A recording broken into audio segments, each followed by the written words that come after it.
सांघं शरणं गच्छामि भगवन्तं अभिवादे।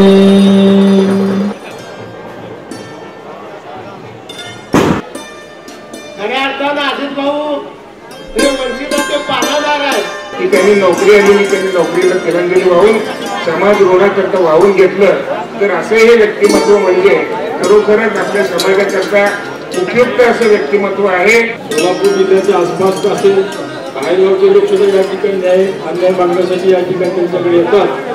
याचाच अर्थ अजितदादा गायकवाड हा आपल्या सोलापूर शहरापुरता मर्यादित नाही, जिल्ह्यापुरता मर्यादित नाही, तो आता या ठिकाणी राज्याच्या लेवलवर काम करणारा कार्यकर्ता आहे।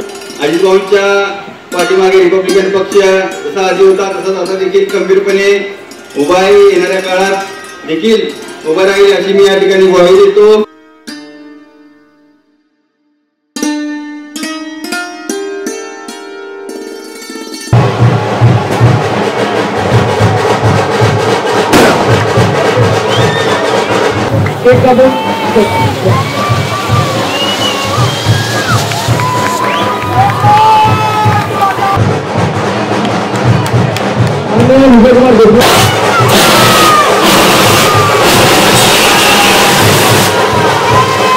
कार्यक्रम भाऊचा वाढदिवसाचा होता, पण आपल्याला माहित आहे एखादा काम करणारा माणूस जर करता वाढदिवस असू दे किंवा कुठलेही प्रसंग असू दे, स्वतःच्या वाढदिवसापेक्षा आजच्या या कार्यक्रमामध्ये समाजासाठी काय लागतंय या गोष्टीचा वापर जास्त।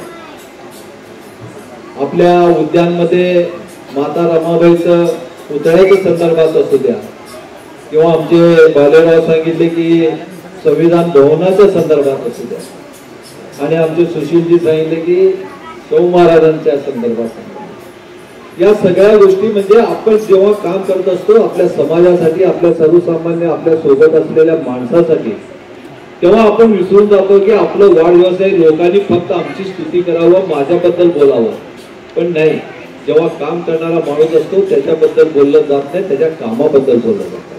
जेव्हा आपल्या महानगरपालिकेमध्ये माता रमाबाईंचा विषय आला पुतळ्यांच्या संदर्भात, तेव्हा मला माहित आहे की सभागृहात प्रस्ताव पहिल्यांदा अजित भाऊंनी मांडला गेला, म्हणजेच आमच्या ताईंनी मांडलं आणि त्या प्रस्तावाला मांडून अनुमती मिळालं। त्यावेळी सगळ्या नगरसेवकांनी त्यांचा आपल्या 1 महिन्याचा पगार त्याच्यासाठी आपल्या महानगरपालिकेमध्ये जमा केला, पण अनेक दिवसापासून तो विषय प्रलंबित राहिला। पण मी तुम्हाला सगळ्याला शब्द देतो की येणाऱ्या या महिन्यामध्ये मी अजित भाऊ असू द्या, या सगळ्या समाजाचे लोक प्रतिनिधी असू द्या, यांना घेऊन आपले राज्याचे मुख्यमंत्री असू द्या, आपले उपमुख्यमंत्री फडणवीस साहेब असू द्या, यांच्याकडे बसून हा प्रश्न मार्गी लावूया। गेल्या अनेक दिवसापासून प्रलंबित प्रश्न आहेत। तसेच आपल्या गौतमजी आपल्या यांनी सांगितले की बालेराव साहेबांनी सांगितले की आपल्या संविधान भवनाच्या संदर्भात, मला माहित नाही जेवढं जास्त अभ्यास नाही झाला तरी त्याचा लवकरात लवकर आपण त्या सगळ्यांना घेऊन आता महानगरपालिकेत त्याच्या संदर्भात माहिती घेऊन तो प्रश्न कशामुळे थांबला या संदर्भात आपण सोडवणूक करू, हे विषय आपल्याला सगळ्या करून घेऊया। अजित भाऊ जेव्हा आमच्या बरोबर काम करायचं ठरलं, केडी कांबळेला माहित नाही तर मी निळी टोपी फार वर्षापासून घालतो, तुमच्याकडे आवाज घातलेला, आणि भारतीय जनता पक्षामध्ये मी असं आहे की या भागात मी आमदार म्हणून काम करत असताना इथं मी कुठेतरी कमी पडत होतो या भागात फिरण्यामध्ये किंवा इथल्या लोकांच्या संपर्कात। त्यामुळे मला सातत्यानं वाटणार की आपल्याकडे या भागात निधी आहे। जेव्हा आपला युती सरकार होतं तेव्हा पूर्वी आपल्याला या दलित वस्तीच्या निवारणासाठी आपल्याला फक्त डीपीडीसी मध्ये ₹1 कोटी रुपये मिळत होते, पण जेव्हा आपली युती सरकार आलं तेव्हापासून आपल्याला या दलित वस्ती निवारणासाठी जवळपास 20 कोटी रुपयापर्यंत, आज जवळपास 40 कोटी रुपयापर्यंत या शहराला मिळतो। मग हा पैसा कुठे खर्च करायचा, तर आपल्या बरोबर माणसं नाही आहेत, या भागातले लोक जोडायला जात तयार नाही। त्यावेळी आमच्या ताईच्या रूपानं आमच्या बरोबर आपल्या बरोबर नगरसेविका म्हणून त्यांनी उभारायला तयार झाल्या। आपल्या सोलापूर शहरातून जवळपास 4 नगरसेवक आपल्या भारतीय जनता पक्षापासून उभारले, निवडून आले, आणि तेव्हापासून मी या भागाचा त्यांच्या हातनं या भागाचा विकास करण्याचं काम माझ्या हातनंच घडलं। आणि या संदर्भात मी अजित भाऊचं खरंच मी आभार मानेन की आपल्या भागातल्या लोकांचं जे काही मूलभूत सुविधा असू दे, रस्ते असू द्या, ड्रेनेज असू द्या, पिण्याच्या पाण्याचा प्रश्न असू द्या, दिवाबत्तीचा असू द्या, आज आपण बघतोय की या भागातून दिवाबत्ती एवढ्या मोठ्या प्रमाणात आहे की आपलं दिवस कधी आहे रात्री कधी आहे कळत नाही. एवढ्या चांगल्या प्रकारे ताईंनी या भागातलं काम करून घेतलं. त्यांच्या पाठीमागं आपण सातत्यानं म्हणतो एखादी व्यक्ती जेव्हा पुढे जाते त्यांच्या पाठीमागं त्यांच्या घरच्यांचं स्त्रीचं पाठबळ असतं. पण इथं उलट आहे, जेव्हा ताई आमची नगरसेविका झाली त्यांच्या पाठीमागं भाऊचं पाठबळ राहिलं आणि त्यामुळे ताई काम चांगल्या रीतीने करू शकल्या.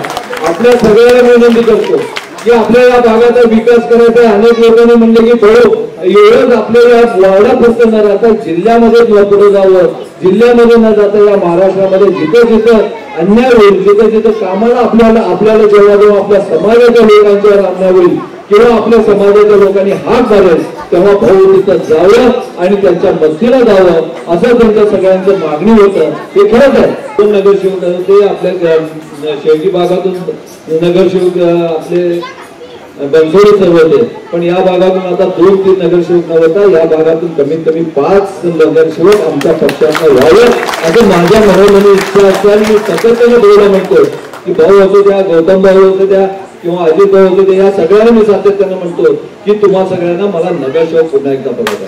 काही म्हणतो की भाऊ एकदा नगरसेवक व्हायला पाहिजे. आता येणाऱ्या काळामध्ये जेव्हा सोडत निघतंय तेव्हा भाऊचं म्हणजे पुरुष निघाला पाहिजे असं आपण गौतम बुद्धांची इच्छा असेल तर त्यांचा आशीर्वाद असेल तर तेही होऊ शकतंय आणि तेही जरूर गरीब होऊ आणि आपण एकदा नगरसेवक व्हावं. हे केवळ काहीच इच्छा नाही, आपल्या समोर उभारलेल्या या असंख्य लोकांची इच्छा आहे की भाऊ आमचा नगरसेवक व्हावा. आणि या आपल्या या वाढदिवसाच्या निमित्तानं गौतम बुद्धांच्या त्यांनी प्रार्थना करतो की तुम्हाला उदंड आयुष्य लाभो, तुमचं कामकाज तुमचं राजकीय असू द्या, सामाजिक असू द्या असं भरभराट जावं. एवढं अजित भाऊंवर प्रेम करणारी सर्व जनता इथे येते, त्यांना आशीर्वाद देण्यासाठी येते. खऱ्या अर्थानं अजित भाऊ आपण जे काम करता त्या कामाची ही पावती आहे की आपल्याला आशीर्वाद देण्यासाठी एवढे सगळेजण येतात. आपण काम करत असताना वंदनाताई 5 वर्ष नगरसेविका होत्या. 5 वर्षात त्यांनी अतिशय चांगलं काम केलं.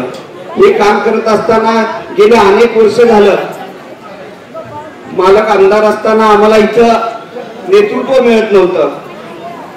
वंदनाताई आणि अजित भाऊंच्या माध्यमातून आम्हाला इथं काम करायची संधी मिळाली. माझ्या वाढदिवसाच्या निमित्त केडी कांबळे असतील, सुशील सदवते असतील, अरुणजी भांडेराव असतील, सर्वांनीच आज मार्गदर्शन केले आणि ह्या माध्यमातून आपल्या प्रभागाचा विकास ज्यांच्यामुळे झाला, ज्यांनी आपल्याला भारतीय जनता पार्टीचं तिकीट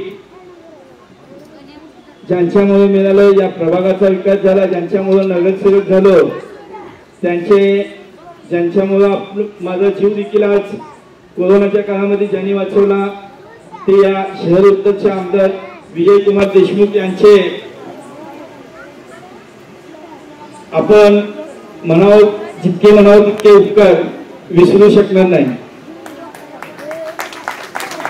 आज 8 ते 10 दिवस झालं सारखं कार्यक्रम चालू आहेत आणि या कार्यक्रमाच्या माध्यमातून विविध समाजाला उपयोगी